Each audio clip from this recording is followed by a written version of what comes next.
How's it going, ladies and gentlemen? Mr. Donahue here again. This time we're going to take a look at some practice problems for resonance structures. Number one, for a molecule or ion that has resonance, how do the resonance forms compare to the observed structure of the molecule? Well, let's see what these options are saying. The same atoms need not be bonded to each other in all resonance forms. No, that's not a thing. B, one always corresponds to the observed structure. That's not true at all. When we have multiple resonance structures, the actual observed structure is a blend of all of them. It's not one or the other. It doesn't switch between the two. It's a blend of all of them. And then, hey, look at that. Choice C, the observed structure is an average of the resonance forms. Exactly what I was saying.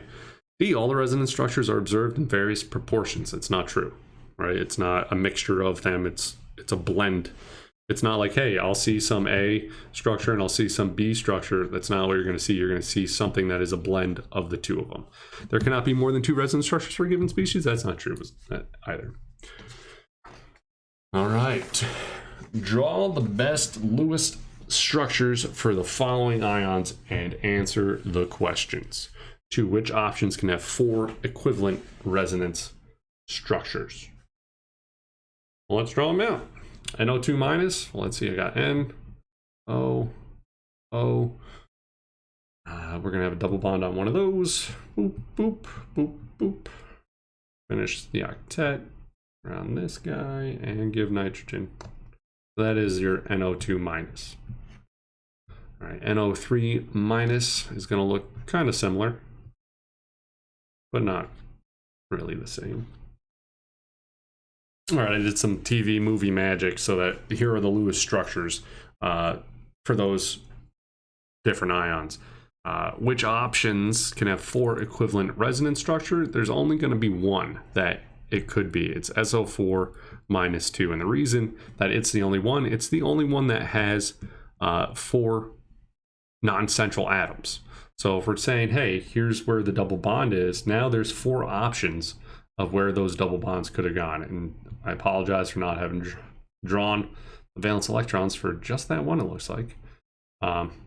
So SO4 minus 2 is going to be the only option that could have 4 resonance structures. They all have resonance, but SO4 minus 2 is the only one that could have 4 equivalent resonance structures.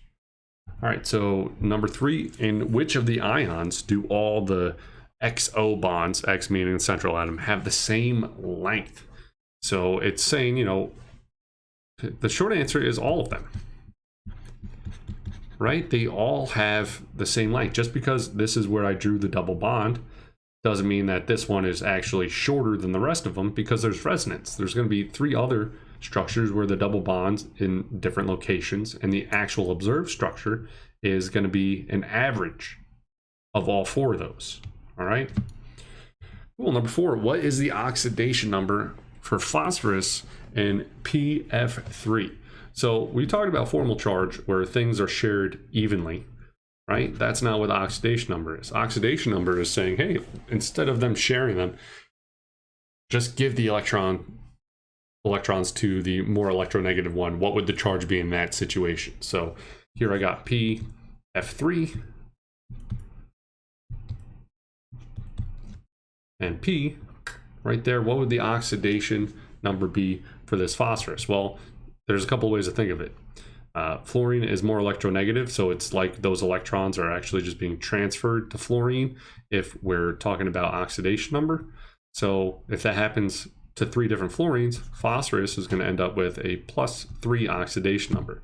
Another way to think about it is go, all right, PF3. Well, fluorine is the more electronegative. It's in group 17, so it would have an oxidation number of 1 or -1, which means if there's 3 of them, I have -3 from all of those. I need a +3 to neutralize it, to cancel out that charge. There's only 1 phosphorus, so the phosphorus must have a +3 oxidation number.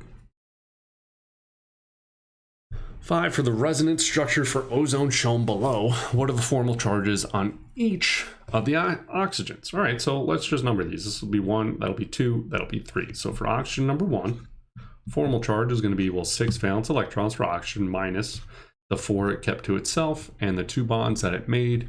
Its formal charge is going to be 0. For oxygen number 2, same process, 6 valence electrons to start. It kept 2 electrons to itself and it made 3 bonds. So its formal charge is going to be +1. And for that third oxygen, same kind of process, 6 valence electrons minus, well, it kept 6 to itself and it made 1 bond. So its formal charge is -1. So there you go. And number 6, while obeying the octet rule, how many different resonance structures can be drawn for the SO3 -2? So it's telling us you have to obey the octet rule. All right, so sulfur has 6 valence electrons. Oxygen, I have 3 of them, each with 6 valence electrons. So that's 18 plus 6 gives me 24, but this -2 tells me that there's also 2 more valence electrons. So I have 26 valence electrons. Put sulfur in the middle. I draw my 3 oxygens. I complete the octets around the oxygens.